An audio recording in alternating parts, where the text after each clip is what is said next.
Mr. President, thank you for the opportunity to address the United States Senate and the American people. In a few moments, the Senate will vote on the Tester Moran Sergeant First Class Heath Robinson honoring our PACT Act.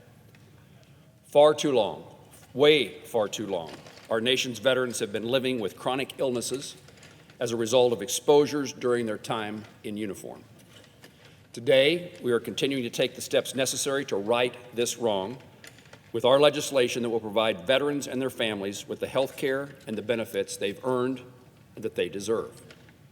In March, Secretary McDonough testified before our committee, the Senate Committee on Veterans Affairs, and he stated that the House toxic exposure bill needed additional work before being brought to the full Senate for a vote.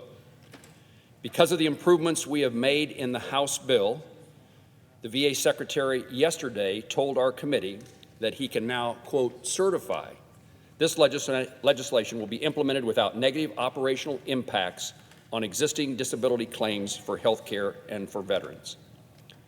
All along, I've had concern about the consequences of this legislation and the volume of cases that the VA will now encounter, what it may mean for those veterans, as well as veterans who need the VA care and benefits who are not toxic exposed. Secretary McDonough yesterday went on to say, quote, "We're ready for it. We've been preparing for this, and I think we can do this and do it well, and in all cases do it transparently." While I appreciate the Secretary's assurance, our committee must continue its oversight of the VA and make certain this bill is implemented correctly and that all those with toxic exposure and all veterans can rely upon the system for benefits and for health care. We still have our work cut out as a Congress, as a Senate, to make sure that the promises that are made in this bill are promises that are kept, and the promises that are made to other veterans are kept. This bill is designed to fix a broken system that has been cobbled together over decades of patchwork fixes. The Congress has been trying to solve these problems. The Department of Veterans Affairs has been trying to solve these problems. And finally, we bring together a solution that should make things significantly better for many.